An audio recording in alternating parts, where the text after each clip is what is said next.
The morning air in Georgia carried that heavy sweetness that comes just before rain, but all I could smell was dust. My name is Evelyn Carter, and when I stepped onto my porch that day, the world I built with my late husband vanished before my eyes. The field that had always glowed gold under the sun was now stripped bare.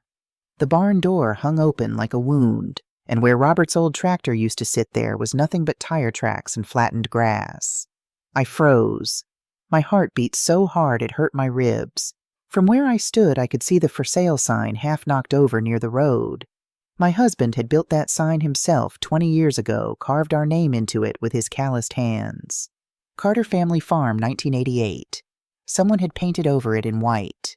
The smell of cut hay used to mean harvest life laughter. Now it smelled like betrayal.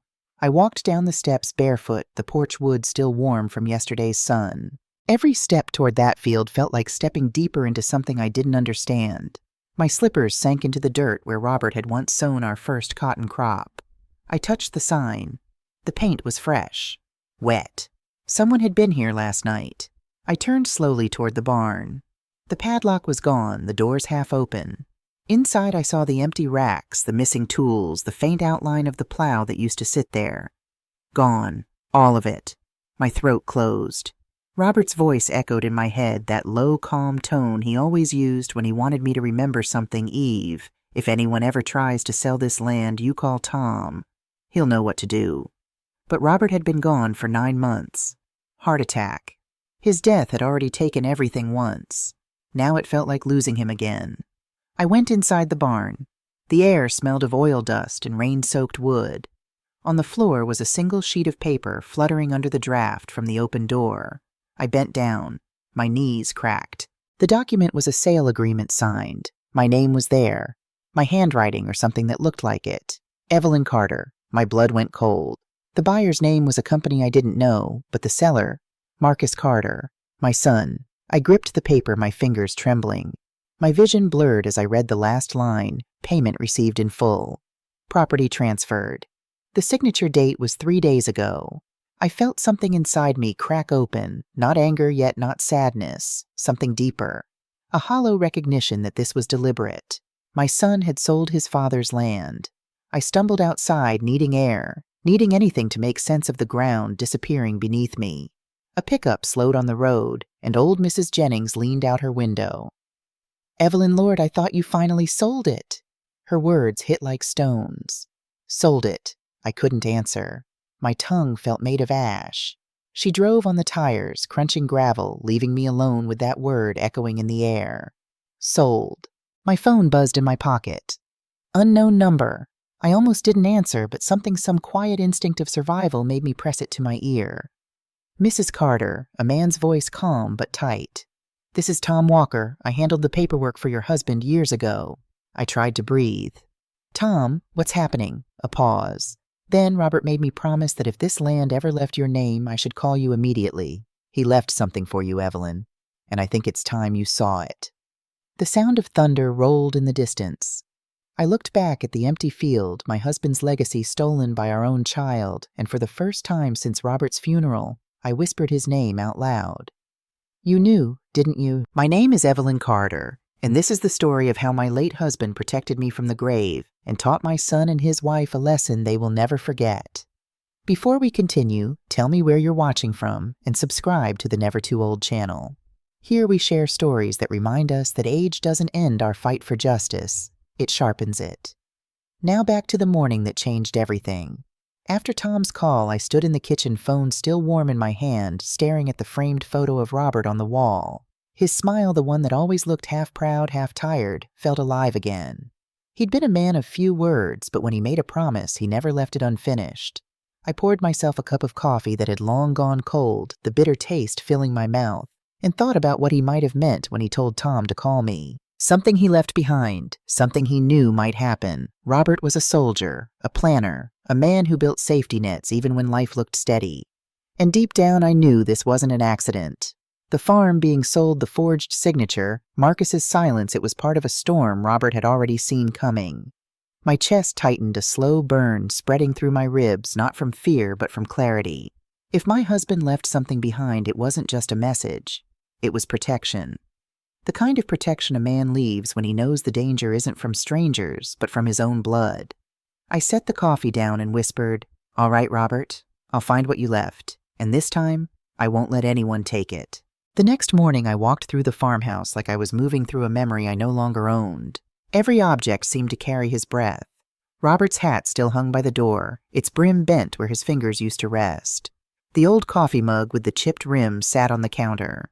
I had washed it 100 times since he died, but I never once put it away. It was strange how grief didn't fade. It just learned to hide in plain sight.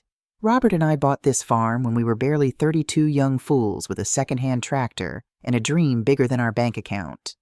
We worked the soil together year after year through storms, droughts, and good seasons that never lasted long enough. He used to joke, "This land's got more scars than I do," and then laugh that deep, thunderous laugh that made the walls feel safe. I'd been a nurse for 30 years back then, working long shifts at the county hospital, but I never complained when I came home smelling of antiseptic and exhaustion. Robert would already be outside fixing something, humming gospel tunes under his breath. That was our rhythm, me healing people, him healing the earth. The day he died was quiet. Too quiet. He was mending a fence post when his heart gave out. The neighbor found him by the field, still holding his hammer. The funeral drew the whole town, yet the house felt emptier after they left than it ever had before. Marcus hadn't cried much. He'd stayed by Sierra's side, scrolling on his phone between condolences.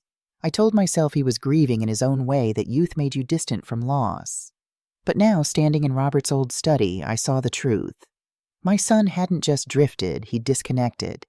His father's death wasn't a wound. It was a door he closed and never opened again. On the shelf sat Robert's ledger, the farm journal he'd kept for nearly 4 decades. Each page was neat, written in his small, steady handwriting. Expenses, repairs, harvest, yield. But between the numbers were small notes that were just for me. Eve baked the best cornbread this week. Marcus learned to drive the tractor, proud moment. And one line dated 5 years ago that stopped me cold. If anything happens to me, make sure Eve keeps the land. No matter what, she must never trust a signature that isn't witnessed by Tom Walker. I traced his words with my fingertip. He knew.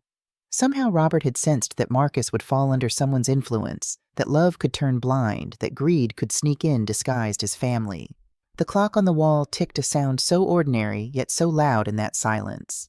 I felt him there, his presence not haunting, but steady. A quiet strength that still lived in every wall, every tool, every inch of soil outside that window. I closed the ledger, carefully placed it back where it belonged, and walked to the window overlooking the empty field. The sun was setting, turning the sky orange and red, and for a fleeting second I imagined him standing there wiping sweat from his brow, waving at me like he used to. I whispered, "I'll fix this, Robert. I'll fix what he broke." And for the first time in months, I felt purpose replace grief. The loss was still there, but beneath it something new began to stir, a quiet, burning resolve that the land he built with his hands would not be taken by deceit. Not while I was still breathing. When Marcus finally came by that afternoon, I was sitting on the porch, Robert's ledger in my lap. The sun had dipped low, staining the sky in amber light. His black sedan rolled up the gravel drive, sleek and city-polished. A car that didn't belong on this dirt road. Sierra was with him, of course, her sunglasses big enough to hide half her face, her perfume hitting the air before she even stepped out. I didn't move. I just waited. Marcus climbed out first, his shoulders tight, his smile cautious. "Hey, Mom," he said like this was a casual visit, like he hadn't just gutted his father's legacy. "Don't hey Mom me." My voice came out sharper than I planned. "Where's the deed, Marcus?" He froze. Sierra tilted her head, her smile faint and condescending. "We were going to tell you I cut her off. I wasn't talking to you." I looked at my son. "Marcus." His throat worked as he swallowed. "I had to, Mom. I needed to fix things." Sierra's credit, there were mistakes, people coming after us. "So you sold your father's land." I stood the ledger pressed against my chest. "The land your daddy built with his bare hands. You sold it like a used car." "It wasn't like that," he said quickly, eyes darting between me and the ground. "It's still in the family for now. The buyer's just holding it until what?" I snapped. "Until you decide what's left to sell." "The barn, the house, my name." Sierra finally stepped forward, her voice syrupy and sharp. "Mrs. Carter, I think you're overreacting. The debt collectors were calling. Marcus had to make a choice. This isn't the old days you can't cling to land forever. That land fed you. I said my words, trembling with anger. That land paid for your wedding, your college, your roof when storms came. You don't sell history for convenience. Sierra smirked. We did what was necessary. You're retired, Evelyn. You don't work the farm anymore. Maybe it's time to let go. Her tone was soft, almost polite, but every word felt like poison. I saw how her hand gripped Marcus's arm, possessive. I saw how his eyes flinched every time she spoke. Did you forge my signature? I asked quietly. Tell me the truth. Marcus looked up, startled. What? No, I pulled the document from my pocket and held it out. This says I signed it. That's not my handwriting. You want to explain how that happened? His face drained of color. Sierra's jaw tightened. You can't prove anything she said. The sale's done. The money's already transferred. $15,000, I said bitterly. That's what my husband's land was worth to you. Marcus winced. It's temporary, Mom. We'll buy it back once what I asked. Once she's finished spending it, Sierra's mask cracked then. Careful, she hissed. I'm not the enemy here. I took a step closer. Aren't you? Marcus reached out like he wanted to calm me. Mom, please. You don't understand how much pressure we were under. Sierra's been trying to fix her business. What business? I barked. She's never worked a day I've seen. Sierra's eyes flashed. I have followers. I build brands. Not everyone stays stuck in the past. Some pasts, I said, are worth staying in. Silence stretched. Even the cicadas outside seemed to stop their song. Marcus finally said, his voice small. I thought you'd understand. I do, I said. I understand perfectly. You sold your father's soul for a woman who treats his grave like an opportunity. His head dropped. Sierra's lips curled into a fake smile. You're making this personal, Evelyn. It's just property. It's my life, I said. It's your father's bones under that soil. Her eyes hardened. Then maybe it's time to dig them up and move on. The air left my lungs. For a moment I thought I'd hit her, but instead I turned my back. Get out, I said quietly. Marcus hesitated. Mom, I said out. Sierra tugged his arm. Let's go, Marcus. We have an early meeting. As they walked away, she called over her shoulder. You'll thank us one day when you're free of this burden. I stood in the doorway watching their car disappear down the road, the dust rising behind them like smoke from a fire that wouldn't die. The house was silent again. I pressed a hand to my chest. Robert, I whispered, you were right. The danger wasn't from strangers. Outside, thunder rumbled in the distance again, the same sound as the day before, and I realized storms don't always come from the sky. Sometimes they carry your own blood. That night the air turned heavy and electric. The sky above the fields was bruised with thunderclouds, the kind that made the world feel like it was holding its breath. I couldn't sleep. Every time I closed my eyes, I saw Marcus's face, ashamed, lost, and still choosing her over truth. Around midnight, I pulled on Robert's old work jacket and stepped outside. The wind carried the scent of wet earth rain waiting to fall. The field stretched out before me, empty now, where once rows of cotton danced in the wind like white prayers. The soil looked scarred, torn apart by machines that didn't belong here. I walked barefoot, feeling the grit of it under my toes. Each step reminded me of every morning I'd watched Robert out here, his hands black with soil, humming to himself. I reached the big oak tree near the western fence line, the one where he used to rest during long summer days. Lightning flashed, and for a second I saw something strange near the roots, the corner of a wooden box, the dirt above it disturbed. I knelt, pushing the soil away with my hands until I uncovered it completely. The box was small, dark, and old, sealed with rusted hinges. My heart began to race. The initials RC were carved on top, the letters faint but still strong. I carried it back to the porch and sat down in the light spilling from the kitchen window. The hinges protested when I pried them open with a butter knife. Inside lay a folded note and a small silver key. The note was written in Robert's handwriting, steady, deliberate, the kind that made every word feel sacred. Eve, if you're reading this, something's gone wrong. Go to the barn. Trust Tom Walker. The paper trembled in my hands. For a moment I couldn't breathe. Robert had known. He'd buried this, hidden it from everyone, maybe even from me because he'd sensed something was coming. I turned the key over in my palm. It was the same kind he used for the old storage cabinet in the barn, the one he never let anyone else open. I looked toward the dark silhouette of that barn across the yard, its doors shifting in the wind like a heartbeat. The rain started then slow at first, then pouring sheets of water pounding the roof. I stood clutching the key, my bare feet splashing through the puddles as I ran toward the barn. The door creaked as I pushed it open and the smell hit me instantly, motor oil hay and that faint trace of orange soap Robert always used to scrub his hands. The scent wrapped around me like a memory I didn't want to leave. I flicked the light switch. The single bulb buzzed, flickered, then steadied. The place looked empty, stripped. But at the back wall beneath the pegboard where Robert kept his tools sat the old cabinet unchanged. I knelt, slid the key in, and turned it. The lock gave with a tired click. Inside under folded tarps and oil rags was another envelope, thicker this time, sealed with tape. On the front, his handwriting again. For Evelyn when the time comes. My knees went weak. Whatever Robert had feared, whatever he had tried to shield me from it, was right here waiting. I pressed the envelope to my chest as thunder cracked overhead, shaking the walls. "All right, Robert," I whispered into the storm. "The time has come." The next morning the storm had washed the world clean, but nothing inside me felt lighter. The fields glistened under a pale gray sky, puddles catching the reflection of clouds that looked bruised but tired. I held the envelope tight in my hand as I drove to town, the silver key still hanging from my neck on Robert's old chain.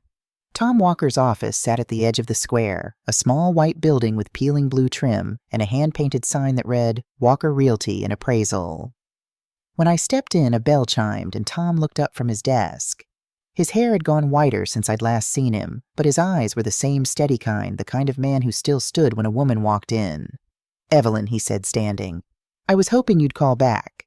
I held up the envelope. "You said Robert left something for me." His expression softened, but there was sorrow behind it. "He did." "Come on in, sit down." I took the chair opposite his desk.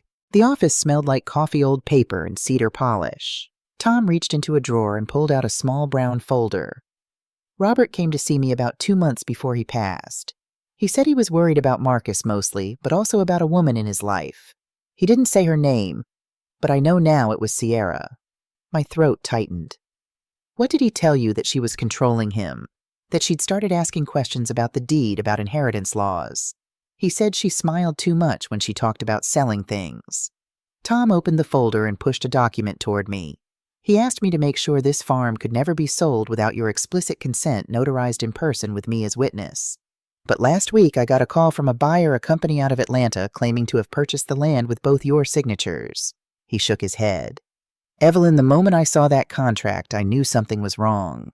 The signature wasn't yours. Robert made me promise if that land ever left your name, I'd call you immediately." I stared at the paper, the black ink bleeding slightly into the fibers. "So they forged it. They really did it." Tom nodded. "And that's not all." He slid another document forward, a photo printed from an email. "Recognize her, Sierra, standing in front of a luxury homes Atlanta sign, shaking hands with a man in a suit." "That's her, all right," I said. "What's this?" "The man beside her is a mortgage broker I know. Sierra's been using Marcus's name to apply for personal loans using your property as collateral. She's been building debt under your family's assets." I felt my stomach drop. "My God." "Robert saw it coming," Tom said quietly. "He even left a statement with me in case anything happened to him. Said he'd been looking into her background. He didn't tell me much, but I know he mentioned a file, something he kept hidden on the property." My fingers clenched around the envelope from the barn. "He left it for me." Tom nodded. "Then that's what he meant. That's what he wanted you to find." I tore the seal open carefully. Inside were several papers, some financial statements, a photo of Sierra with another man, and a smaller folded letter. Robert's handwriting filled the page. "Eve, if you're reading this, it means she's made her move. Don't confront her alone. Tom knows what to do. Trust him. Protect the land, protect our son. Sierra's not who she says she is. She's done this before." My breath hitched. He knew. Tom's jaw tightened. He tried to stop it quietly. He told me he didn't want to break Marcus's heart without proof. Said he'd rather die preparing you than live watching you get hurt. I sat there staring at the words, the sound of cars passing faint through the window, the world moving while mine stood still. "He was still protecting me," I whispered. Tom placed his hand over mine. "He still is." I looked down at Robert's handwriting one last time. Then I'm not done protecting him either. I drove home with this folder on the passenger seat, the papers fluttering every time I hit a bump in the dirt road. The world outside looked quiet, but inside me something had shifted. The truth wasn't just crawling to the surface, it was sprinting. When I got home, I spread the contents of the envelope across the kitchen table. There were photocopies of marriage licenses, bank transfers, and old newspaper clippings. One headline froze me. Local veteran loses family farm in fraud scheme. Woman at large. The photo under it showed a woman with long dark hair standing beside a smiling man. Her name in the caption, Sierra Monroe. My Sierra, my daughter-in-law. The article was dated 6 years before she ever met Marcus. I read every word, the coffee in my cup going cold as the story unfolded. The man in the article, Calvin Pierce, age 57, had been widowed and lonely when Sierra met him through a community investment program. She'd convinced him to take out a reverse mortgage, promising to help him sell part of his land for profit. Within a year, the farm was gone, and so was she. Calvin died 6 months later. His only daughter had filed a report for elder exploitation, but the case went nowhere. I flipped to the next page, another clipping.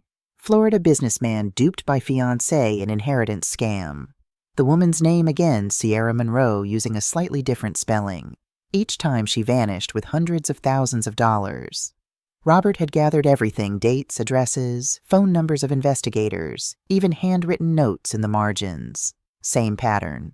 Targets men with assets. Uses charm. Cuts family off.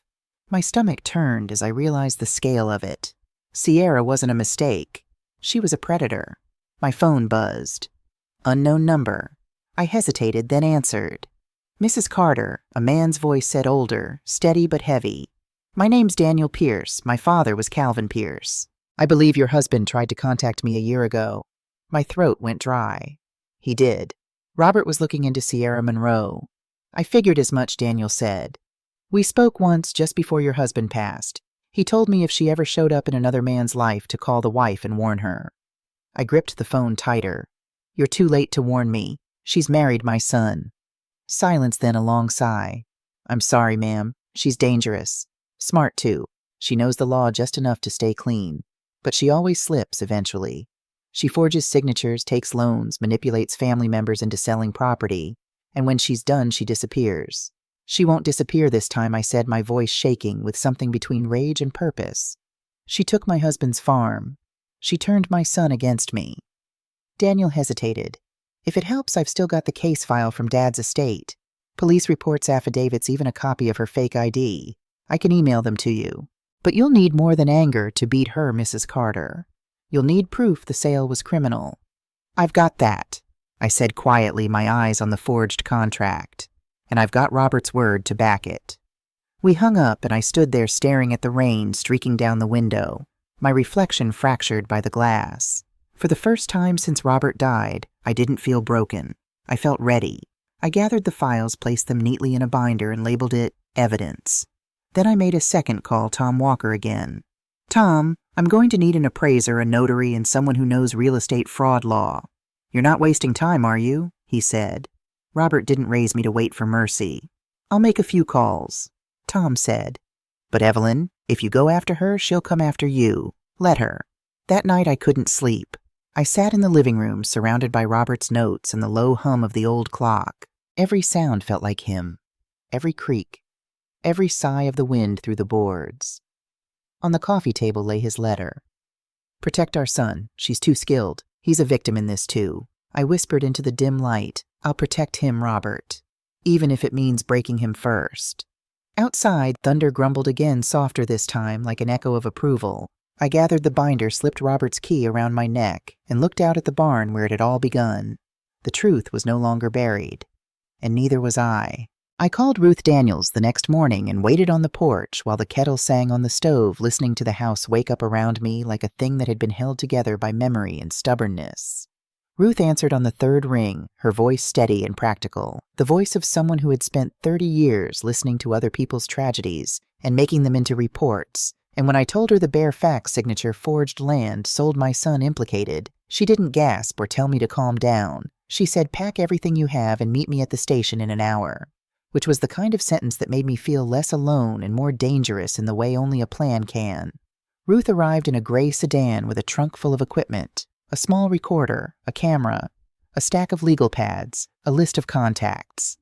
Handwriting experts, a notary who still did mobile work, a paralegal who owed Ruth a favor from when they'd worked a cold case together. She walked the property with me like an old friend and a new soldier, eyes sharp on the fence line, the barn, the pad where the for sale sign had been.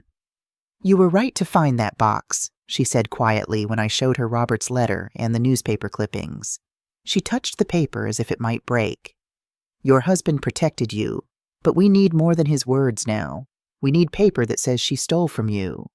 We spent the afternoon calling every name in Robert's file and Ruth's Rolodex.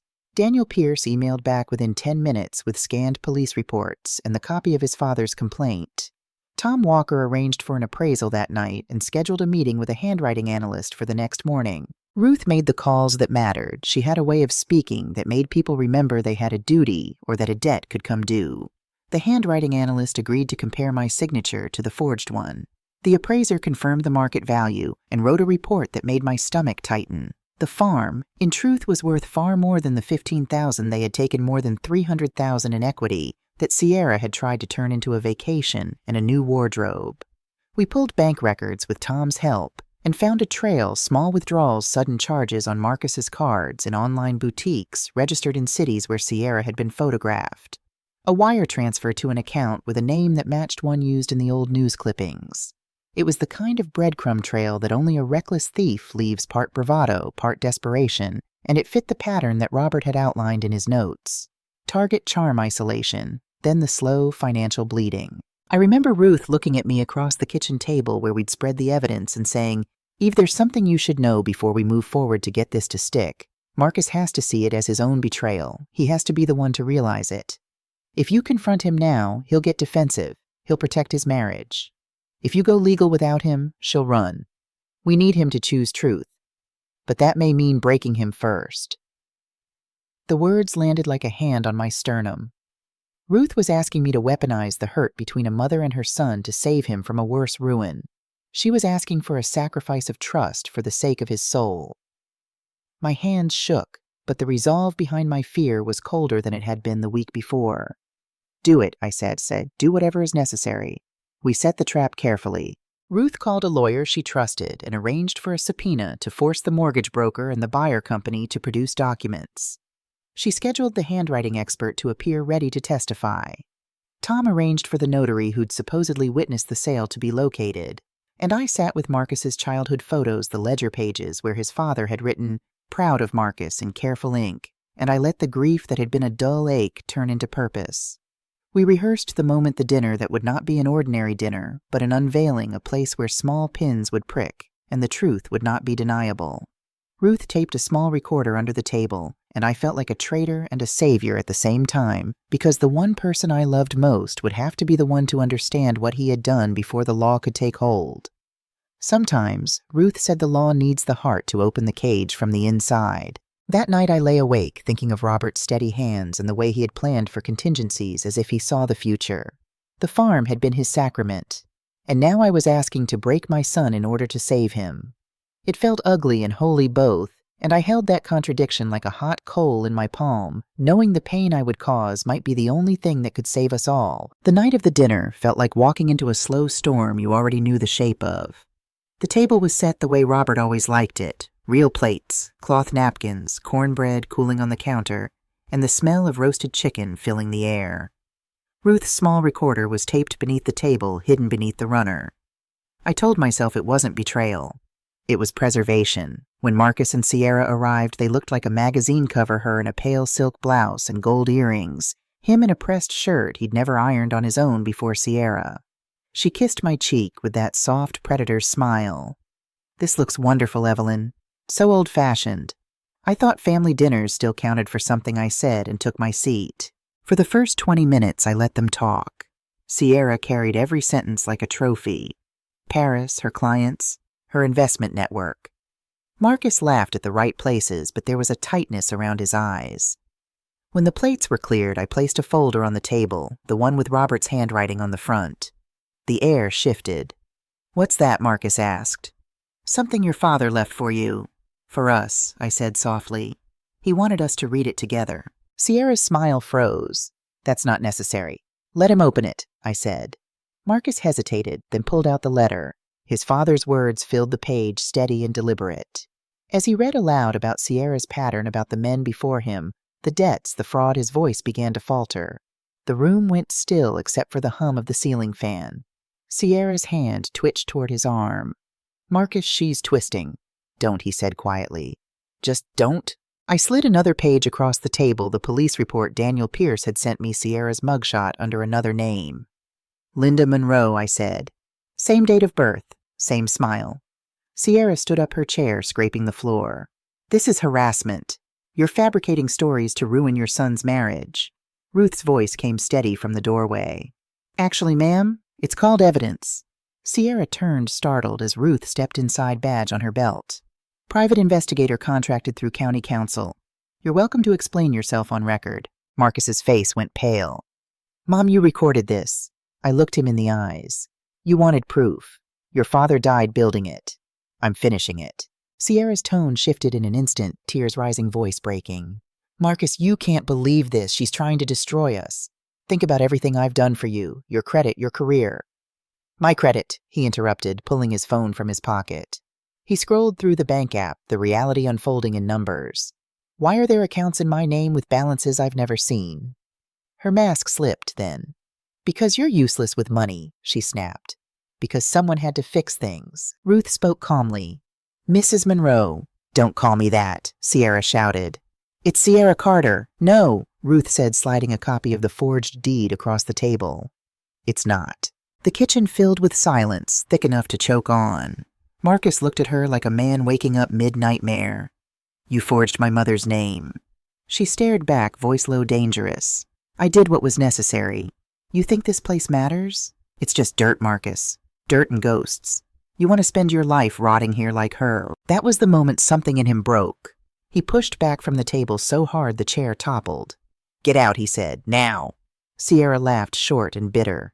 "You think she'll forgive you after this? You sold the land. You signed the papers. You're as guilty as I am." Marcus looked at me, then eyes full of tears and shame. "Mom, I know," I said quietly. "You were blind, not cruel. That's the difference." Ruth stepped closer. "Ma'am, detectives are waiting outside. They have a few questions about forged signatures and prior fraud reports." Sierra's expression changed again, first disbelief, then fury. "You set me up," she hissed. I met her eyes without blinking. "No, you set yourself up. I just turned on the light." She lunged toward me, nails flashing, but Ruth moved faster, pinning her wrist until the front door officers entered. They cuffed her without ceremony, reading rights, she screamed over. When they dragged her outside, the storm finally broke again. The wind howling through the open door, rain splattering the porch, thunder rolling like applause from somewhere higher. Marcus sank into his chair, head in his hands. "I didn't know, Mom. God, I didn't know." I placed Robert's letter in front of him, folded open to the last line. "Protect our son. He's a victim too. You know now," I said. "And now we start again." Ruth turned off the recorder, eyes soft. "Justice has a way of circling back, Evelyn." Maybe I said, looking out into the rain, but it always charges interest. Outside, the blue lights faded down the road. Inside the house was silent, except for the sound of my son crying into his hands and the clock ticking steady on the mantel, counting the first honest minutes we'd had in years. The courthouse smelled of old wood and dust, the kind of place where truth didn't come easy, but it came eventually. Marcus sat beside me, his suit slightly wrinkled, his hands twisting a folded handkerchief like he could wring the guilt out of it. He hadn't spoken much since the arrest. Every day since that night he'd been quieter, slower, like a man relearning how to breathe. Sierra No Linda Monroe sat at the defense table in a beige jumpsuit, her hair tied back, eyes sharp as glass.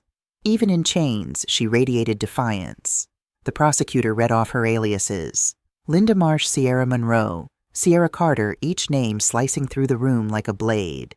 Identity theft, fraud, forgery, elder exploitation. The list sounded endless. When they called me to the stand, my knees trembled, but my voice didn't. I told the court about the land, about the forged deed, about how I found the note my husband buried under the oak tree. The judge, an older black woman with reading glasses perched low on her nose, listened without blinking. I handed over Robert's ledger, the police reports, the appraisal documents, the emails from Daniel Pierce, every scrap of paper that proved Sierra had been running this scheme for years. When the defense lawyer tried to claim I'd fabricated the story out of grief, I looked him dead in the eye. "Sir," I said, "grief doesn't forge signatures. Greed does." The courtroom went silent. Ruth testified next. Calm, factual, precise. She walked the judge through the paper trail, the wire transfers, the fake credit accounts, the offshore transactions. Then Tom Walker took the stand, confirming that he'd notarized the real documents years ago and that Sierra's papers were fake. Piece by piece, we rebuilt the truth. Sierra's mask slipped somewhere around the third day of testimony.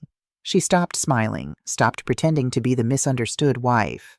When the prosecutor displayed photos of her with Calvin Pierce and another with the Florida businessman, her face hardened into something feral. She stared at me across the room like she could burn me from where she sat. I didn't flinch. I'd already lived through her fire once. When it was Marcus's turn to testify, I thought he might not make it. His voice shook, his shoulders hunched, but when he looked at Sierra, something inside him steadied. "I thought she loved me," he said, his voice breaking but clear. "I thought she was building a future with me, but she was building a lie around me.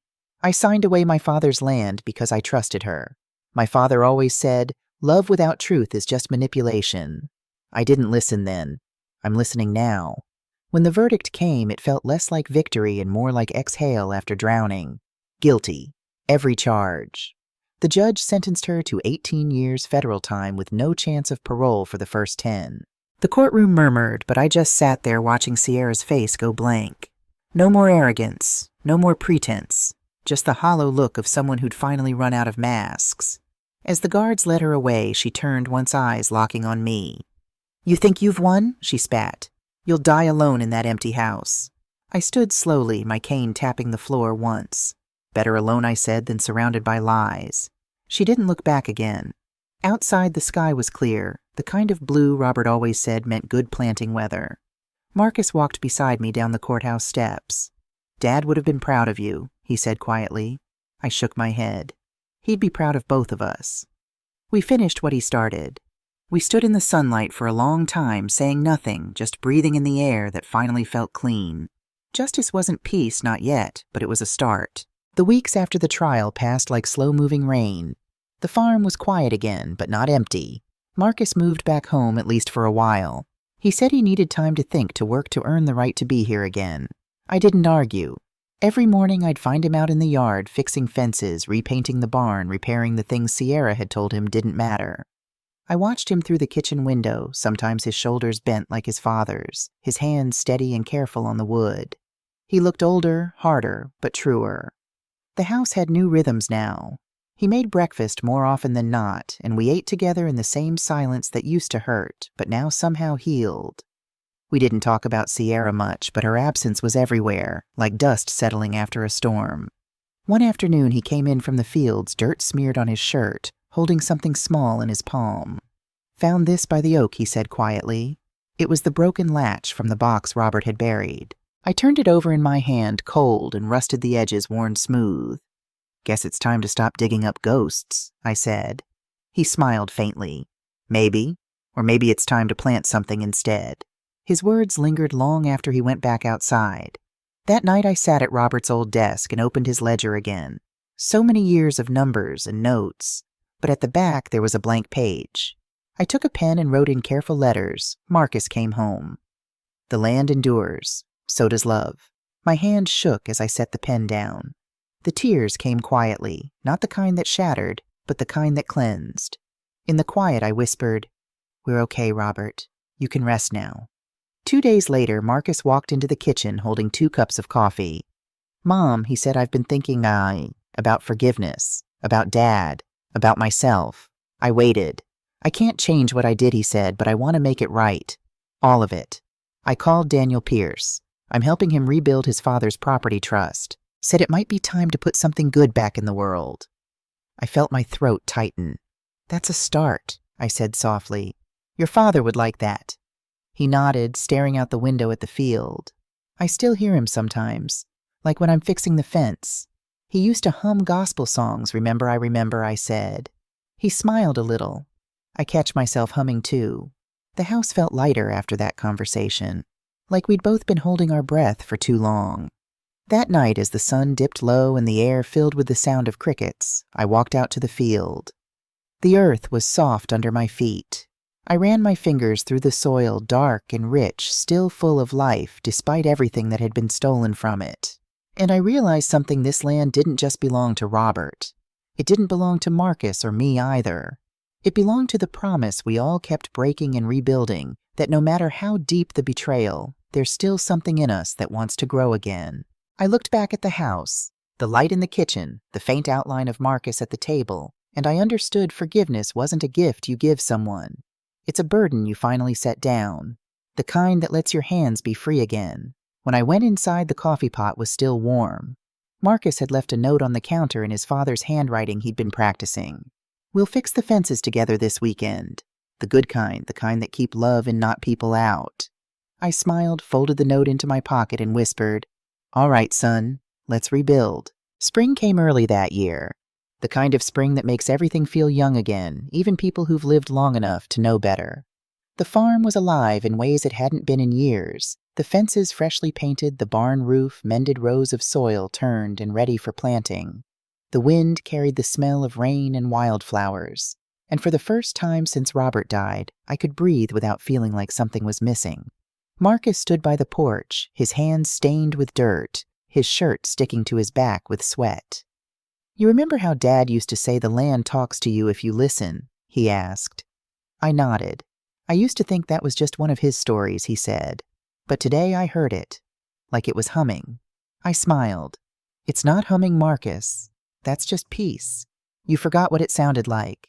He laughed softly, and I realized how long it had been since I'd heard that sound from him. Real laughter, not the nervous kind. Later that week, Tom came by with papers. The deed was officially back in our name. "She signed the forfeiture clause as part of her plea deal," he said, handing me the document. "Legally, the land never left you. Robert made sure of that." I traced the ink on the page, his name printed beside mine from decades ago. My chest tightened, not from grief this time, but gratitude. "He always did think 3 steps ahead," I said. Tom smiled. "He trusted you to finish what he couldn't."